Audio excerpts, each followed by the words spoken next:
18h sur RMC, en simultané sur BFM Sport. Vous allez sur rmcsport.fr, vous avez le son et l'image. Première heure consacrée aux avis tranchés. Tout de suite, l'avis tranché de Jérôme Bretagne. J'ai pas une tête de Sénégalais, mais j'ai peut-être autre chose de Sénégalais. C'est de plus en plus dur de trouver un bon melon. Non, mais c'est une... Qu'est-ce que c'est? T'as osé dire ça?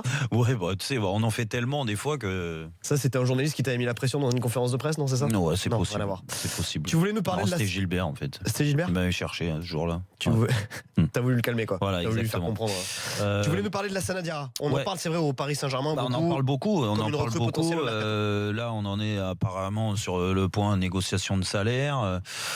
Alors au début ça m'a laissé un peu perplexe quand j'ai entendu ces rumeurs là, je dis non, c'est pas possible. Et puis en fait peut-être que ça va se faire, et moi je trouve que c'est une très mauvaise idée par rapport à plein de choses. Alors attention, je mets en retrait, du moins de côté, la qualité du joueur. J'ai rien à dire sur la qualité de Lassana Diarra. Quand il est en pleine forme, en pleine possession de ses moyens, il est capable de faire des belles choses. Mais ces belles choses, il y a eu beaucoup de choses de dites au début de sa carrière. Moi, on a échangé quelques sélections ensemble. J'ai vu, c'est un joueur vraiment talentueux. Mais là, je te remonte à quelques années quand même. Hein. Depuis 2012-2013, en 6 ans, il a fait 80-90 matchs. En 6 ans. Donc, faut pas déconner au bout d'un moment. Faut pas déconner, dans le sens que le joueur a 32 ans. Il a plus 25 ans. Donc la marge de progression, tu la mets de côté. Le fait de revenir en forme, mais j'entends encore beaucoup de consultants me dire que ouais, mais c'est pas parce qu'il a pas joué pendant, du moins qu'il a fait 15 matchs en 1 an et demi, qu'il joue dans un championnat en plus que mineur, en Arabie Saoudite, où il a fait que 5 matchs à l'arrivée. Il peut revenir. Même là-bas, il a fait que 5 matchs. 5 matchs. Et pourquoi il a fait que 5 matchs? Je sais pas. Écoute, moi, franchement, il n'y a pas le niveau pour être titulaire. Non, mais c'est autre chose le problème. Là-bas, je suis pas le championnat, Daniel, donc je peux pas te dire. Maintenant, tu suivais tout. Je sais pas. Ouais. Non, mais je sais pas ce qui s'est passé. Apparemment, il était pas payé. Donc bon, ça, c'est le salaire pose problème, même au PSG. Mais déjà, j'ai envie de lui dire, si le PSG te veut, mais viens. Négocie rien du tout, c'est une aubaine pour toi. C'est une aubaine, Lassana. C'est une aubaine. Ça peut être un gentil mec, un sauteur. Au bout d'un moment, il a de sérieux problèmes d'oseille. Déjà. Et puis, au bout d'un moment, le PSG, ils n'ont pas d'autre idée que de mettre Lassana Diarra dans leur truc. Donc, pour finir, je te dis la qualité du joueur, pas de problème, en pleine possession, c'est un super joueur. Il l'a montré à Marseille sur une année. Une demi-année. Une demi-année. Ouais, une demi-année. Mais une très belle demi-année, par contre. Une très belle demi-année où il est redevenu international. Il a fait des belles choses. Il nous a tous surpris, oui. D'accord. Sauf que là, il a 2 ans de plus. Sauf qu'il jouait dans un championnat. Après, il a que 32 ans, enfin, tu le disais. 32 ans. Et 32, t'es pas rôti non plus. Ans. Ronaldo, il a 32 ans aussi. Moi, j'ai envie de te dire, le PSG le prend pourquoi dans ces cas-là? Si c'est pour étoffer son effectif, mais c'est pas la peine. Pour la Coupe de France, de la Ligue. Mais attends, Daniel, tu vas mettre de côté donc les joueurs qui sont en manque de temps de jeu, et c'est pour ça qu'il y en a qui aujourd'hui pleurent. Alors c'est pas forcément toujours le même poste, non, mais bon, ce poste-là, ils avaient pas. Mais Lo Celso, il a joué en numéro 6. Ouais, me dis pas qu'en Coupe de France ou sur des matchs de Ligue 1, il a montré qu'il avait le niveau. Donc ça veut dire que lui, il va avoir moins de temps de jeu que Draxler. Moins de temps de jeu, parce que si tu me fais monter Rabiot un peu plus haut, Draxler, tu t'en prives. Pastore, j'en parle même pas, c'est pour ça qu'il veut se casser. Mais alors, pourquoi ils le prennent alors? C'est quoi l'idée? Mais je sais pas. Essaye de comprendre l'idée. Mais l'idée, c'est. Moi aussi, j'ai du mal à comprendre. Si c'est pour étoffer l'effectif, c'est une connerie. C'est faire venir un mec gratos. Parce que les jeunes. Mais quelle idée? Mais arrête avec ton mec gratos. J'entends. L'idée, il y avait pas un jeune. Il en est où, celui qui aurait pu être 6 là? Non, mais attends. Comment il s'appelle? Calegari, non, c'est ça? Ouais, Calegari. Il est venu quoi? Il a fini par partir? Non, il joue en réserve, du moins. Il doit vraiment être archi mauvais. Il doit être nul. Non, mais je crois qu'il s'entraîne même plus avec l'effectif pro. Donc je te rassure. Donc déjà, voilà. Mais il y a du monde. Il peut y avoir un changement tactique. T'es pas obligé de jouer avec un numéro 6. Là, obligé de jouer. J'ai quand même l'impression que c'est comme ça. Sur les gros matchs, Daniel, on est d'accord. Mais sur d'autres matchs, il est capable d'innover quand même, Emery. Et il n'est pas focalisé sur ce truc-là. Et sur un numéro 6, il peut changer. Il a mis Rabiot. T'imagines qu'aujourd'hui, il y a quand même dans l'effectif, il y a 3 possibilités. Rabiot peut pas forcément jouer là. Mais je pense qu'il s'y est mis quand même à jouer là. Et ils ont fait des bonnes perfs en Ligue des Champions. C'est Thiago Motta. C'est Rabiot qui jouait. À l'arrivée, il a peut-être même gagné sa place en équipe de France parce qu'il peut jouer aussi devant la défense comme ça. Donc, si lui veut jouer plus haut, t'as aujourd'hui Thiago Motta. Thiago Motta, il va pas se reblesser demain. Ouais, pour le coup, tu parlais de l'âge de Diarra, Thiago Motta. Mais Thiago Motta, c'est une référence au Paris Saint-Germain depuis qu'il est là. Enfin, tu vas pas comparer là, c'est un Diarra. Non, je te parle en termes d'âge, il connaît le club, c'est un leader, c'est un joueur d'expérience. Thiago Motta, on va pas le critiquer après. Il a pas la vitesse d'exécution qu'il avait il y a quelques années, mais ça reste quand même une base solide. Et peut-être qu'aujourd'hui, Thiago Motta fait partie de l'équipe type de Unai Emery. On le verra sur les gros matchs. Donc, à l'arrivée, tu prends pas Diarra pour qu'il te renforce sur les gros matchs parce que ton équipe type tu l'as. Donc, c'est pour que Lassana Diarra étoffe l'effectif. Et donc, où je te dis, et je l'ai dit, c'est que sur la très mauvaise idée, c'est que tu vas te priver de certains joueurs qui sont déjà en manque de temps de jeu et tu vas leur en donner moins. Et à l'arrivée, on va faire comme ça a été le cas que sur turnover au PSG, c'est quand même pas le plus gros turnover. Justement, c'est justement. Justement, tu me dis que c'est une bonne idée. Dans ces cas-là, si c'est pour venir à Paris et jouer en réserve ou pas jouer, autant ne pas le prendre. C'est pas la peine. Mathéo, supporter du PSG, qui a fait le 32-16. Je comprends pas trop non plus. Je sais pas trop qu'est-ce qui motive ce choix en fait. On accueille Mathéo, je te laisse réagir plus en détail, Daniel, comme tu veux. Mathéo, supporter du PSG. Salut Mathéo. Bonsoir à tous, salut Daniel, salut Jérôme, et déjà premièrement bonne année. Et, toi aussi. Et écoutez, alors moi j'avais dit là, au standard que je défendais un peu le cas de Lassana Diarra, mais vos remarques m'ont fait un peu réfléchir, donc je vais être dans la nuance. Je pense qu'au vu des contraintes du PSG, je pense que là, il y a plus un enjeu économique qu'un enjeu sportif, parce que je rejoins Jérôme. Lassana Diarra, s'il est titulaire d'un gros match, il y a quand même quelque chose qui n'a pas tourné rond au Paris Saint-Germain. Et dans la rotation, on a des jeunes qui peuvent jouer. Nkunku, qui joue très peu cette année, alors j'ai toujours trouvé qu'il était plutôt bon. Mais là où je peux du coup partir de ce principe-là, c'est que Paris peut pas recruter. On est bien d'accord, je pense pas que Paris peut dépenser de l'argent cet hiver, ce serait malvenu avec le fair play financier. D'accord. Et du coup, Paris a décidé de prendre un joueur gratuit. Qui plus est, qui peut jouer la Ligue des Champions. Bon, on est d'accord que ça paraît assez utopique si on doit jouer avec Lassana Diarra en Ligue des Champions, mais on sait jamais, Thiago Motta qui se blesse. Si tu prends Lassana Diarra pour jouer la Ligue des Champions en 6, ça veut dire que Thiago Motta est blessé et que la solution Rabiot n'existe plus. Et Diarra, je suis sûr que je veux dire ce que tu dis, mais si Lassana Diarra a le niveau pour être aligné en Ligue des Champions, vu son CV depuis 5 ans, voilà. Alors franchement, l'expérience de ces matchs-là aussi. Franchement, c'est l'expérience de quoi? Mais de quand? Mais arrête de parler des matchs de 2010. Mais dans ces cas-là, moi, tu sais quoi, je vais aller m'entraîner. Mais dans un mois, je suis libre. Moi, je suis libre. Je croyais que t'avais fait qu'un an entré au niveau. Ah, mais moi, j'ai un peu plus. Alors la phrase, vraiment, c'était entré au niveau en Ligue des Champions. Dans la Ligue des Champions, l'année où il est en finale. Bon, vas-y. C'était une on s'en fout. Ce que je veux dire, c'est pas du tout pareil. Mais côté gauche, dans ces cas-là, mais attends, c'est pour être troisième, je me remets en forme, ça va, je vais jouer. Franchement, t'imagines, en 6 ans, il a fait à peu près 80 matchs, sachant que je te parle des 2 matchs au Real Madrid en 2012-2013, d'accord, 2 matchs sur la saison, et qu'après il est parti en Russie. Et après, moi je comprends Jérôme, c'est très étonnant. Après période de guéguerre avec le club russe, mais ça me regarde pas. Il doit avoir ses problèmes. Il revient à Marseille, il fait 30 matchs. Tout le monde surpris la première partie de saison. Tu dis putain, ça y est, il est international. S'il y arrive et qu'il est bon, qu'il joue en Ligue des Champions et qu'il est bon, franchement, moi je le souhaite à lui, je le souhaite au PSG. Mais franchement, je suis sur le cul. Mais moi je suis sur le cul, mais c'est surtout les joueurs à côté. Aujourd'hui, tu te prives de joueurs qui aujourd'hui sont déjà en manque de temps de jeu, et tu vas prendre Diarra et tu vas le faire jouer en Ligue des Champions. Mais attends, Mathéo, vas-y.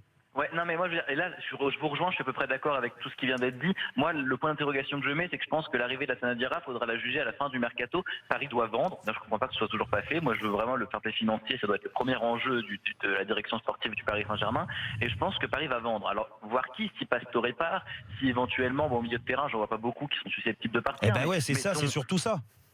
Ouais, c'est vrai que là pour le coup t'as raison, mais mettons, bon déjà qu'on se débarrasse de Lucas et Ben Arfa veut pas, mais moins Lucas, mais au milieu de terrain, mettons Pastore part, tu mets Lassana Diarra, oui, ce sera plus un genre de rotation. Après, faut comprendre, là par exemple, on a dimanche un match de Coupe de France, mercredi Coupe de la Ligue, on joue la Ligue 1, il va y avoir des matchs qui vont s'enchaîner. Je pense que le vrai risque, Jérôme, tu les fais faire avec le Celso, Nkunku.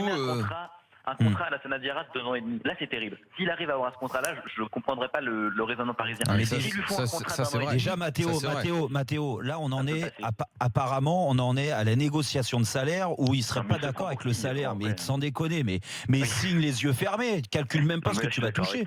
Non mais attends, d'un moment il faut pas déconner.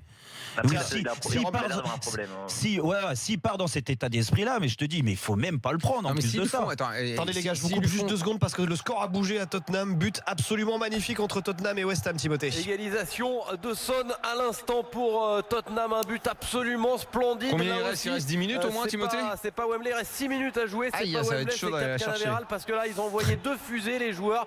C'est juste hallucinant. 2 missiles, les 2 sont partis en pleine lucarne. Imparable pour les gardiens. Un but partout. C'est Tottenham qui domine de la tête et des épaules. On a rappelé tout à l'heure les statistiques hallucinantes en faveur de Tottenham.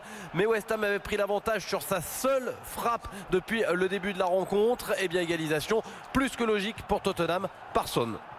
Voilà, donc dans ce match de clôture de la 21e journée de Première Ligue. Je vous redonne la parole autour du sujet Diarra. Tu voulais rebondir sur ce que disait Mathéo. Daniel, je sais plus ce qui. Je sais plus. Non, Mathéo, sur la durée du contrat, Mathéo disait si jamais il donne 200 de contrat, ça je comprends pas en revanche. Le mec, il en a pas de contrat. Fais-lui 6 mois, montre-nous en 6 mois ce que tu peux faire, ou 1 an, quoi, éventuellement. Ouais, après, je sais pas, ils l'ont observé. Il y a des gens qui savent qu'il est encore au top. Enfin, je sais pas, c'est bizarre. Daniel, comment tu veux observer un joueur qui a fait 5 matchs là-bas ? Je sais pas. Bah alors sur les 5 matchs, je ne comprends pas pourquoi alors dans ce cas. Mais non, mais il doit y avoir un truc là-dessous. Mais pourquoi ? Parce qu'il y a 1 an et demi, il a été très performant et c'est vrai avec l'Olympique de Marseille, mais dans un contexte qui est complètement différent. Aujourd'hui, être bon, moi je veux pas dénigrer les joueurs. Emery était pas là pour avoir vu ça de près. Enrique était pas là alors que c'est lui qui a le recrutement. D'où est sorti ce nom-là ? Pourquoi ils sont allés s'intéresser à ce joueur ? Parce qu'il se retrouve libre. Après, où là, je peux rejoindre Mathéo. S'ils anticipent déjà le départ de certains, mais a priori, c'est pas des milieux de terrain qui sont censés partir. Donc Pastore, oui. Alors là, tu peux dire que c'est un milieu de terrain. Pastore, s'il s'en va. Mais bon, franchement, tu remplaces Pastore par Diarra. De toute façon, Pastore, il jouait quasiment pas et c'est pour ça qu'il s'en va. Donc, de toute façon, ils vont pas mettre Diarra à la place de Pastore. Hein. Tiens, Laurent a fait le 32-16 également, supporter du PSG. Salut Laurent. Oui, bonsoir l'équipe. Salut Laurent. Je te laisse la parole. Je voulais juste savoir, je voulais poser une question à Daniel. Je voulais savoir si le pull de Jérôme rentrait dans le lead 20 ou pas du tout. Dans la couleur lead 20 ou pas du tout. C'est plus Bordeaux. Non, c'est plus du Bordeaux. Ouais, c'est un hommage aux Girondins de Bordeaux qui sont en difficulté en ce moment. D'accord, ok. C'était juste pour savoir avant de commencer. Et moi je suis absolument. Ou est-ce que t'as bu à Noël ? Je suis absolument d'accord avec Jérôme Bretagne. Sur le coup, là, on a été chercher un joueur qui n'a pas joué depuis longtemps, qui a fait 5 matchs. On ne sait absolument pas physiquement à quel niveau il est en plus.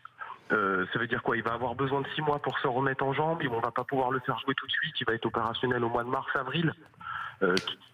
Sur quelle optique ? Et puis surtout, moi, ce qui m'inquiète, c'est en termes de communication. Alors ça, j'étais pas au courant. Il ne peut être qu'opérationnel au mois de mars-avril. En réalité, on n'a aucune certitude. Ce que dit Laurent, c'est qu'il faut qu'il se remette en jambes. Quoi. Non, mais ce qui me dérange, c'est encore une fois, t'entends les discours. Ouais, mais regardez ce qu'il a fait à Marseille. Ça faisait 1 an et demi qu'il jouait pas. Et il arrive, il s'impose. C'est vrai qu'il a été surprenant. Mais c'est pas déjà le même contexte. Bah, ça n'a rien à voir.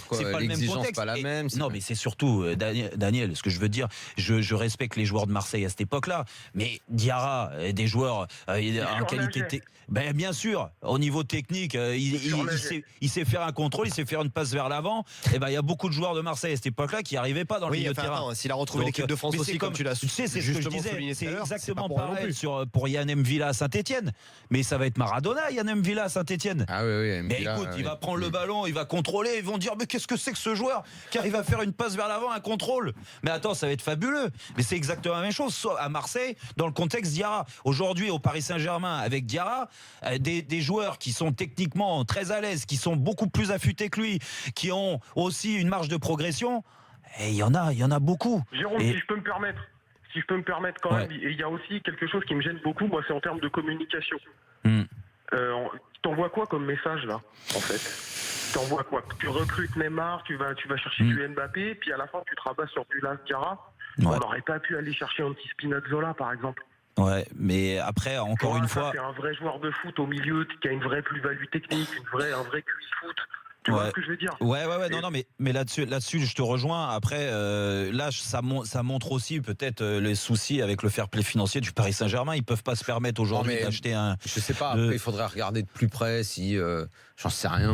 Les agents de Diarra sont proches de gens du PSG. S'il y a une sorte de cadeau. Attends, Jérôme, c'est pas la première fois qu'on voit ce genre de cadeau-là. Oui, non, mais c'est pas la première fois qu'on voit ce genre de choses-là dans le foot. Ouais, mais ça me surprend aujourd'hui dans le PSG comme il est. Le truc est tellement. Ouais. Le truc me semble tellement énorme qu'il doit y avoir un truc louche. Est-ce que la vraie question finalement, excuse-moi Laurent, c'était pas, enfin la vraie question, est-ce que c'est pas, est-ce qu'il y a vraiment besoin de recruter à ce poste côté parisien, parce qu'ils ont décrété, ils ont décrété qu'il y avait un besoin de recruter. Arnaud, c'est pour ça que je te dis moi, tout est quand même un peu bizarre dans cette affaire. Ouais. Et attends, et si vraiment il y a un truc genre 2 ans de contrat, c'est encore plus bizarre. C'est encore plus bizarre. Laurent. Moi j'avais une dernière question, c'était pour savoir, mais ces affaires financières à la Sanadera. Non, il les a pas complètement réglées du tout. Il a encore beaucoup de problèmes. Pas là-dedans, en fait. Bah, je te dis que je ne sais pas, parce que je ne sais pas comment accueillir cette nouvelle-là, et qu'effectivement je trouve qu'il y a des choses, mais après pourquoi le PSG lui ferait ce cadeau-là, on en a parlé en plus dans le cadre d'une reconversion, non, pour le potentiel aussi pour le staff, je crois. Il y avait des rumeurs comme ça aussi. Une reconversion, oui, il a 32 ans. Oui, non, mais pour plus tard, j'en sais rien moi. Ah bah putain, donc c'est plus un contrat de 2 ans alors qu'ils vont lui faire, c'est un contrat de 6 ans. Non mais sans déconner. Bon. Une reconversion. Ah oui, je savais pas qu'il avait été très proche du club du Paris Saint-Germain pour avoir une reconversion aussi. Après, il y a quoi ? Bon, ouais, comme tu disais, dans ces cas-là, il y avait Mvila aussi, comme mec, comme ancien international. Et puis Yann Mvila, il jouait en plus. Il jouait, il était où, à Rubin Kazan. Oui, enfin, il jouait pas non plus énormément. Écoute, excuse-moi, mais entre un joueur qui joue à Rubin Kazan et un autre qui joue en Arabie Saoudite dans un club, je sais pas où, et qui a fait 5 matchs. Ah, c'est vrai. Bah franchement. Moi, je suis sûr que tu dis ça parce qu'il a porté le maillot de l'OM, la Sanadira. Mais pas du tout. Il a été très bon à Marseille. Moi, j'aurais aimé qu'il reste à Marseille et qu'il s'impose. Après, ça s'est mal passé, le désaccord avec l'équipe dirigeante de l'époque. Bah écoute, ça arrive, hein. Voilà, on lui a peut-être fait à l'envers, c'est pour ça qu'il est parti, mais au bout d'un moment il faut appeler un chat un chat. Et un joueur en 6 ans, je te parle même pas de ces 2 dernières années, parce que ça peut arriver d'être dans le trou sur 2 ans. Sa carrière est quand même très bizarre. Et depuis 2012 c'est 80 matchs de haut niveau, et aujourd'hui tu vas lui dire tiens, au mois de février, un cadeau, tu vas jouer le Real Madrid. Mais arrête tes bêtises un peu, non? On referme ce débat. Si on va aller à Tottenham West Ham, ce sont les arrêts de jeu, Timothée Mémon, dans ce match de Première Ligue. 91e minute de jeu, il y aura 4 minutes d'arrêt de jeu, il en reste donc 3, toujours ce score d'1 but partout entre Tottenham et West Ham, et là encore paradoxalement, regardez les statistiques, et bien c'est West Ham qui était tout près d'inscrire le second but tout à l'heure par l'intermédiaire d'André Ayou, magnifiquement servi sur le côté gauche. Tottenham de son côté continue d'essayer, mais ça reste brouillon. 92e minute de jeu, 1 but partout. Allez, on marque une pause et on revient dans un instant dans l'after avec les infos du jour, notamment les infos mercato, et puis on validera le score final de ce match Tottenham West Ham. À tout de suite. Il y a des mecs qui doivent